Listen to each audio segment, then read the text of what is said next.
किताब 4। हमारी आंतरिक शक्ति जब वह प्रकृति के अनुरूप होती है, जो कुछ उसके सामने आता है वह उसके साथ तालमेल बिठाकर प्रतिक्रिया करती है।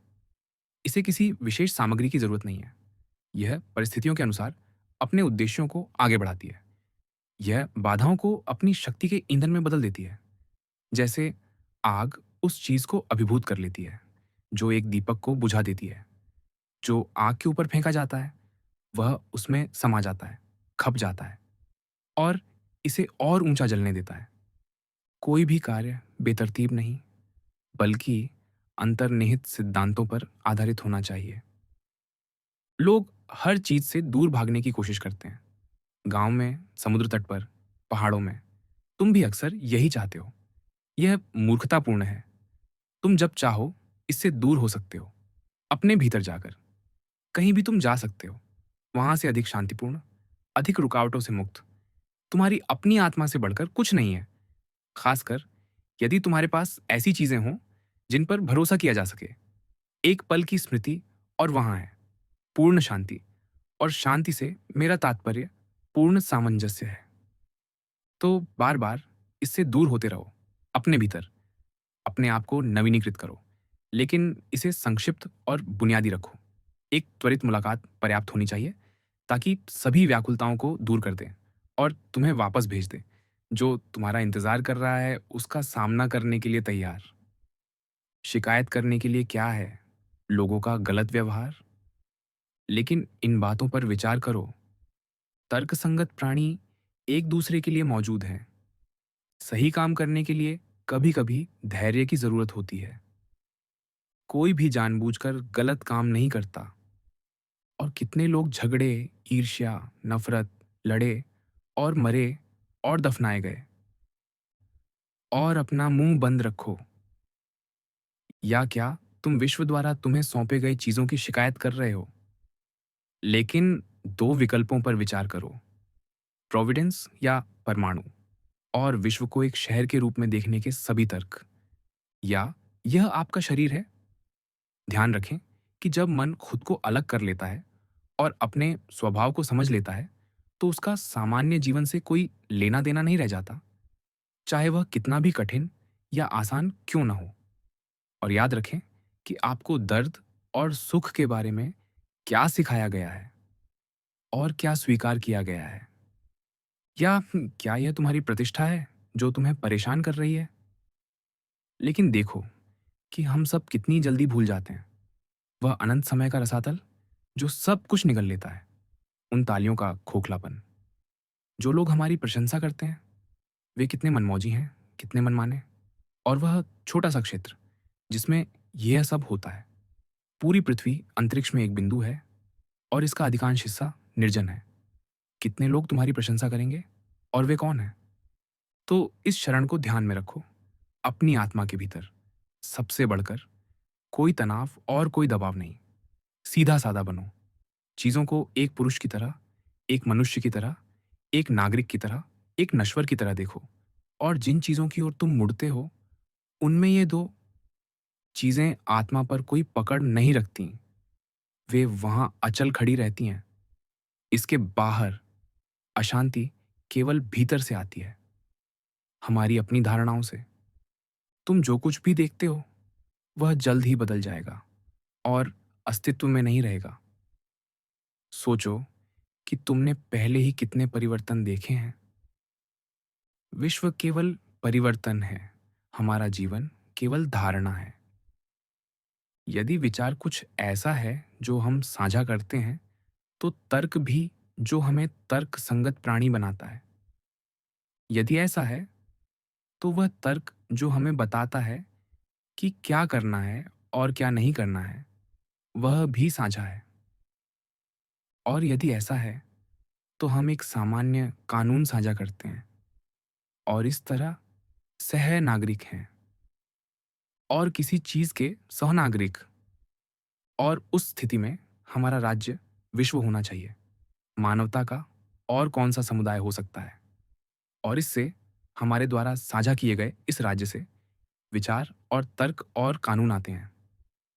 और कहाँ से आ सकते हैं? मेरे शरीर को बनाने वाली मिट्टी मिट्टी से आती है, पानी किसी अन्य तत्व से, हवा अपने स्रोत से, गर्मी और आग अपने स्रोतों से, क्योंकि कुछ भी शून्य से नहीं आता या उसमें नहीं लौटता, तो विचार को भी कहीं और से आना होगा। मृत्यु जन्म की तरह कुछ, एक प्राकृतिक रहस्य, तत्व जो अलग होते हैं और फिर से जुड़ते हैं। यह शर्मनाक चीज नहीं है, यह तर्क या हमारी प्रकृति का अपमान नहीं है। उस तरह का व्यक्ति ऐसा करने के लिए बाध्य है। तुम एक अंजीर के पेड़ को रस स्रावित करने के लिए नाराज नहीं हो सकते। वैसे भी बहुत जल्द तुम दोनों मर जाओगे और जल्द ही भूल जाओगे। नुकसान महसूस न करने का चयन करो और तुम नुकसान महसूस नहीं करोगे। नुकसान महसूस न करो और तुम्हें नुकसान नहीं हुआ। यह तुम्हारे जीवन को केवल तभी बर्बाद कर सकता है यदि यह तुम्हारे चरित्र को बर्बाद करता है। अन्यथा यह तुम्हें नुकसान नहीं पहुंचा सकता, न तो भीतर और न ही बाहर। प्रत्येक घटना अपने स्थान पर सही है। करीब से देखो और तुम देखोगे, न केवल कुल मिलाकर सही, बल्कि सही, जैसे कि किसी ने इसे तराजू से तौला हो। ऐसे ही करीब से देखते रहो और इसे अपने कार्यों में शामिल करो। भलाई जो एक अच्छे व्यक्ति को परिभाषित करती है, इसे हर उस चीज में बनाए रखो जो तुम करते हो। वह नहीं जो तुम्हारा दुश्मन देखता है और आशा करता है कि तुम करोगे, बल्कि जो वास्तव में वहां है। दो तरह की तत्परता हमेशा जरूरी है। केवल वही करना जो अधिकार और कानून का दिव्य सिद्धांत निर्देशित करता है, मनुष्यों के भले के लिए। अपने रुख पर पुनर्विचार करना, जब कोई तुम्हें ठीक कर सकता है या तुम्हें अपने पक्ष में कर सकता है। लेकिन तुम्हारा परिवर्तन हमेशा इस विश्वास पर टिका होना चाहिए कि यह सही है या दूसरों को लाभ पहुंचाता है, कुछ और नहीं। इसलिए नहीं कि यह अधिक आकर्षक या अधिक लोकप्रिय है। तुम में दिमाग है, हाँ, तो इसका उपयोग क्यों नहीं करते? क्या यह सब तुम चाहते हो कि यह अपना काम करे? तुमने किसी चीज के हिस्से के रूप में कार्य किया है। तुम उसी में गायब हो जाओगे जिसने तुम्हें उत्पन्न किया, या बल्कि पुनर्स्थापित हो जाओगे उस दिव्य सिद्धांत में जिससे सभी चीजें उत्पन्न होती हैं, बदलकर। एक ही वेदी पर कई अगरबत्ती के टुकड़े, एक अब टूटता है, एक बाद में, लेकिन इससे कोई फर्क नहीं पड़ता। अब वे तुम्हें एक जानवर, एक बंदर के रूप में देखते हैं, लेकिन एक हफ्ते में वे तुम्हें देवता समझेंगे यदि तुम अपने विश्वासों को फिर से खोज लो और दिव्य सिद्धांत का सम्मान करो। ऐसा ना जियो जैसे तुम्हारे पास अनंत साल हों। मृत्यु तुम पर छाई हुई है।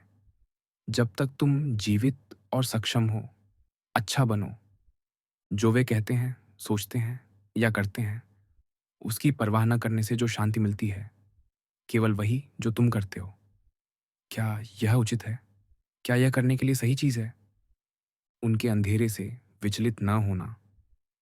फिनिश लाइन की ओर सीधा दौड़ो, बिना विचलन के।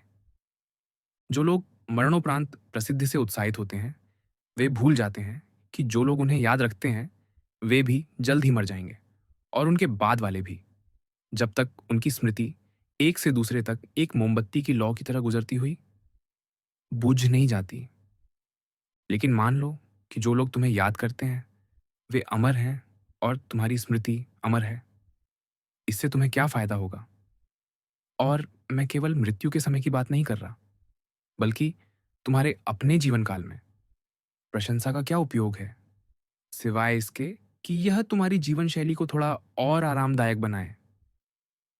तुम ताल से बाहर हो, प्रकृति के उपहारों की उपेक्षा कर रहे हो, ताकि भविष्य में किसी के शब्दों को सौंप सको। किसी भी प्रकार की सुंदर चीजें अपने आप में सुंदर हैं और अपने आप में पर्याप्त हैं। प्रशंसा बाहरी है। प्रशंसा की वस्तु वही रहती है, न तो बेहतर और न ही बदतर। ये साधारण जीवन में सुंदर चीजों पर भी लागू होता है। भौतिक वस्तुएं, कलाकृतियां, क्या वास्तव में सुंदर चीज को पूरक की जरूरत है? इससे ज्यादा नहीं जितना कि न्याय को, या सत्य, दया, या विनम्रता को।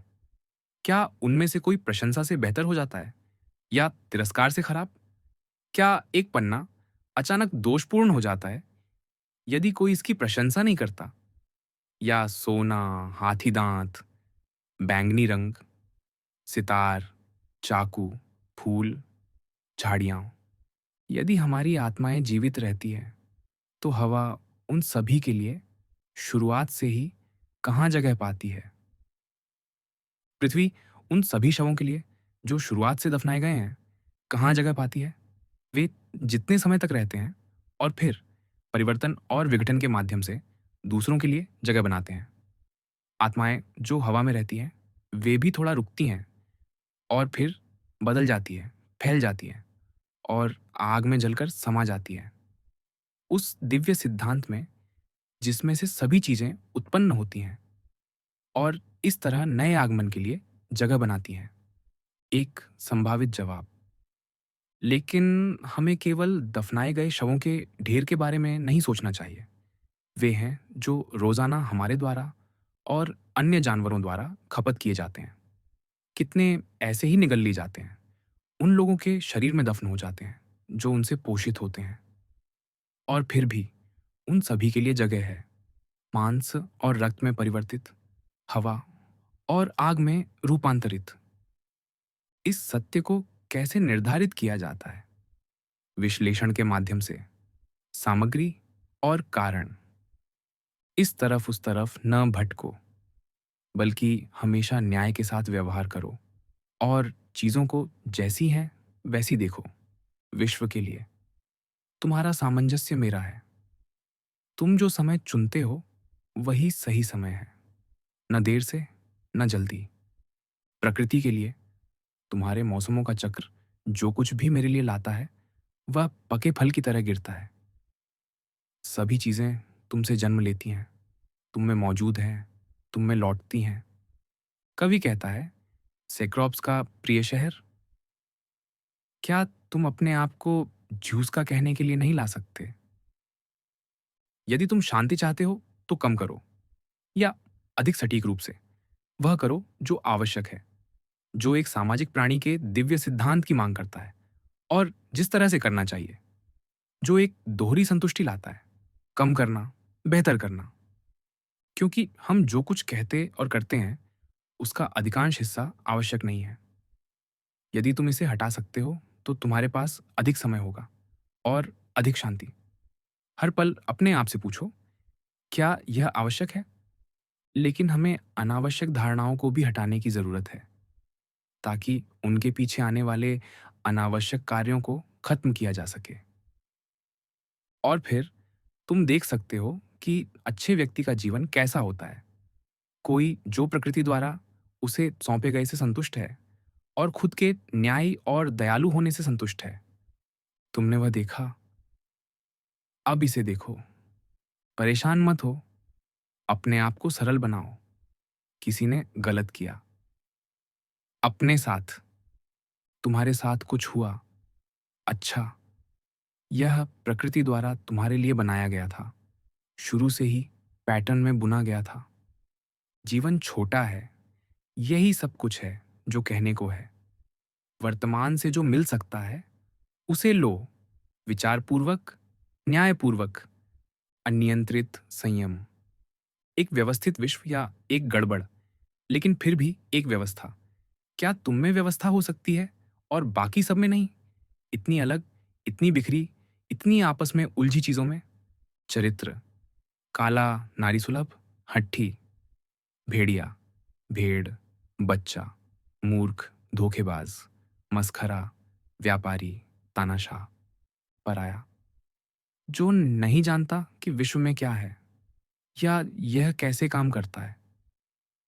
भागने वाला, जो दूसरों के प्रति अपनी जिम्मेदारियों से बचता है। अंधा, जो अपने दिमाग की आंखों को कस कर बंद रखता है। गरीब, जिसे दूसरों की जरूरत है, जिसके पास जीवन की जरूरतें स्वयं के कब्जे में नहीं है। विद्रोही, जो प्रकृति के दिव्य सिद्धांत के कार्यों से नाराज होकर उससे अलग हो जाता है। इसने तुम्हें उत्पन्न किया, अब यह इसे उत्पन्न करता है। विच्छेदक, जो अपनी आत्मा को दूसरों से अलग करता है, जो दिव्य सिद्धांत के साथ हैं, उन्हें एक होना चाहिए। एक दार्शनिक बिना कपड़ों और बिना किताबों के, मेरे पास खाने को कुछ नहीं है, वह कहता है आधा नंगा खड़ा होकर, लेकिन मैं दिव्य सिद्धांत पर जीवित हूँ और बिना कुछ पढ़ने के मैं भी उस पर जीवित हूँ।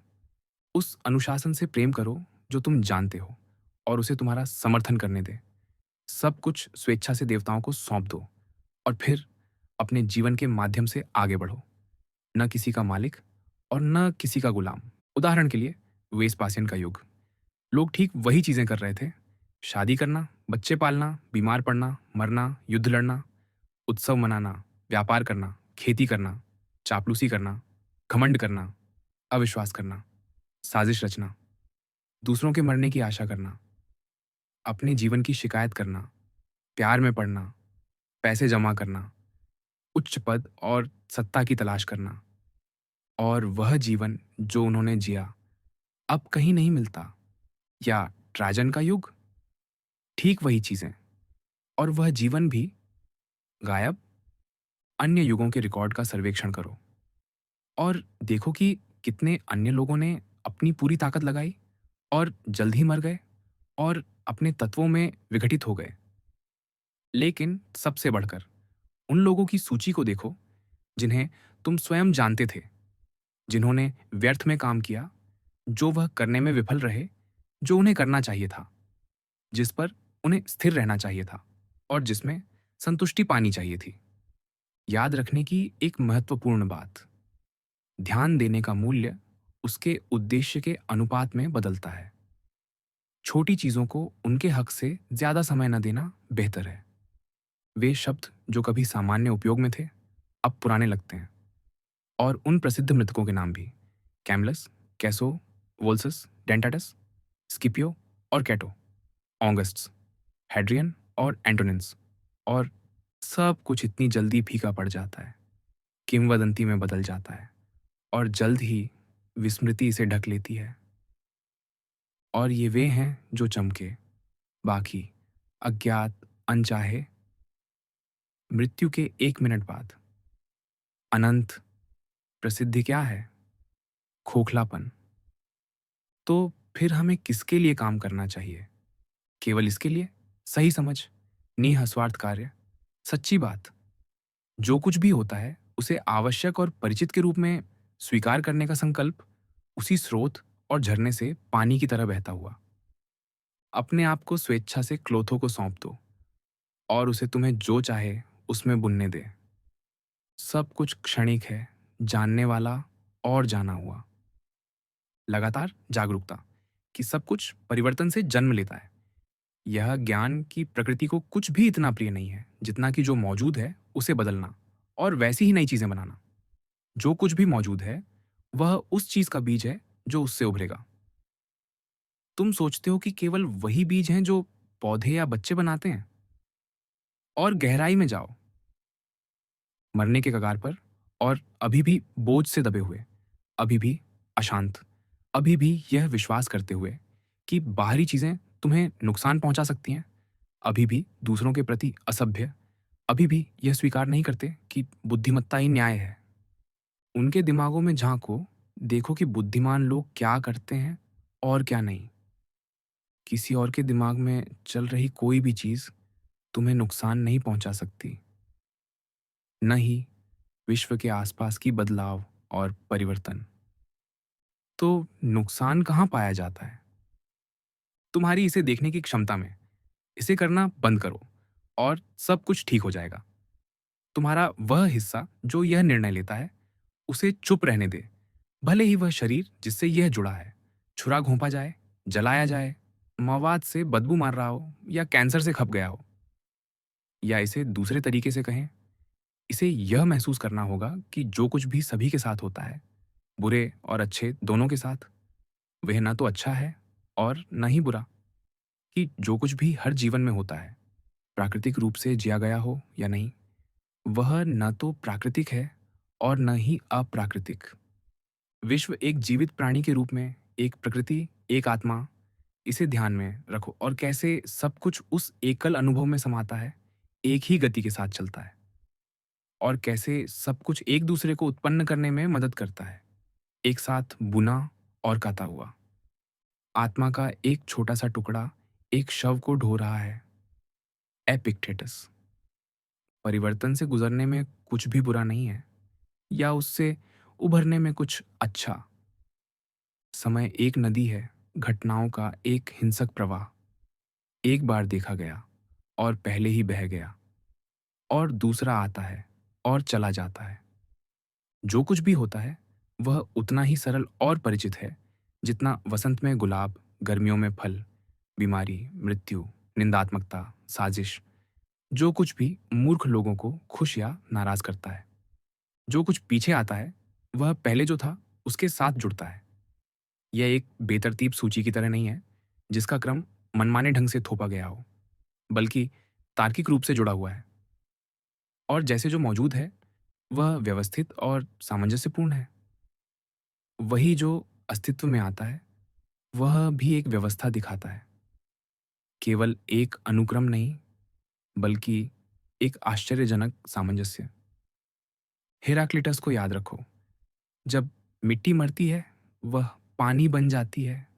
पानी, हवा, हवा, आग और फिर से शुरुआत में। जो लोग भूल गए हैं कि रास्ता कहाँ जाता है, वे अपने आसपास की हर चीज के साथ असहमत हैं। सब कुछ निर्देशित करने वाला दिव्य सिद्धांत, और वे हर दिन जो कुछ मिलता है उसे पराया पाते हैं।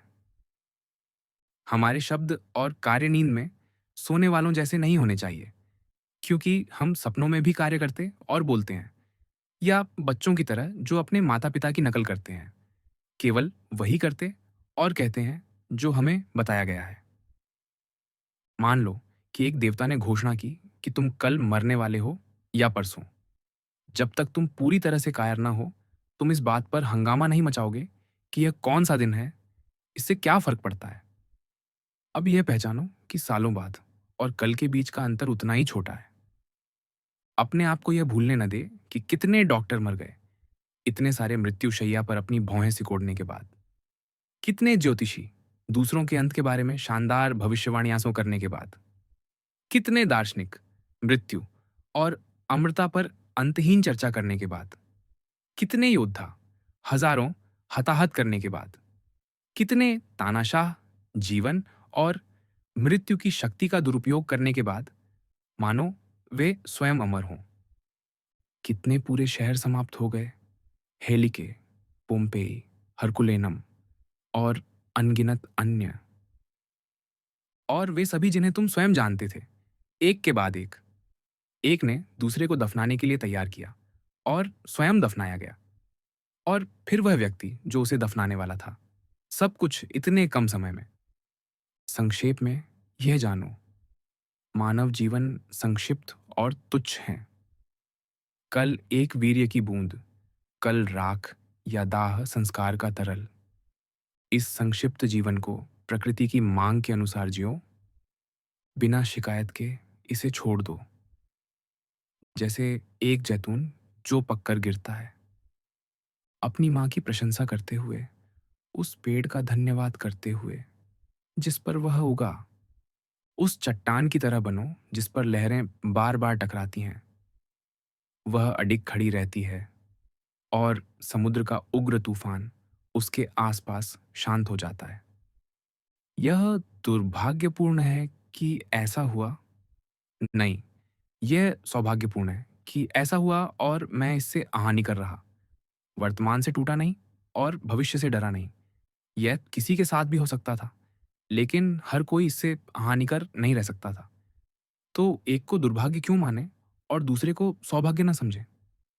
क्या तुम वास्तव में कुछ को दुर्भाग्य कह सकते हो जो मानव प्रकृति का उल्लंघन नहीं करता? या क्या तुम सोचते हो कि जो प्रकृति की इच्छा के खिलाफ नहीं है, वह इसका उल्लंघन कर सकता है? लेकिन तुम जानते हो कि उसकी इच्छा क्या है। क्या जो हुआ है वह तुम्हें न्याय, उदारता, आत्मसंयम, विवेक, सावधानी, ईमानदारी, विनम्रता, सरलता और उन सभी अन्य गुणों के साथ कार्य करने से रोकता है जो एक व्यक्ति की प्रकृति को पूरा होने देते हैं? तो इस सिद्धांत को याद रखो, जब कुछ तुम्हें दर्द देने की धमकी दे, वह चीज स्वयं में कोई दुर्भाग्य नहीं थी। इसे सहन करना और उस पर विजय पाना बड़ा सौभाग्य है। मृत्यु के डर के खिलाफ एक घिसा पिटा लेकिन प्रभावी हथियार। उन लोगों की सूची के बारे में सोचो जिन्हें जीवन से जबरन अलग करना पड़ा। बूढ़े मरने से उन्हें क्या हासिल हुआ? अंत में वे सभी 6 फीट नीचे सोते हैं। कैडिसियंस, फैबियस, जूलियन, लेपिडस और बाकी सभी। उन्होंने अपने समकालीनों को दफनाया और बदले में दफनाए गए। हमारा जीवन काल इतना संक्षिप्त है और इन परिस्थितियों में, इन लोगों के बीच, इस शरीर में इसे जीना, इसमें उत्साहित होने के लिए कुछ भी नहीं। अतीत के समय के रसातल पर विचार करो, भविष्य की अनंतता। 3 दिन का जीवन या 3 पीढ़ियां, क्या फर्क पड़ता है? सबसे छोटा रास्ता लो, वह जो प्रकृति ने बनाया। सबसे स्वस्थ तरीके से बोलना और कार्य करना। ऐसा करो और दर्द और तनाव से मुक्त हो जाओ, सभी गणनाओं और दिखावे से मुक्त।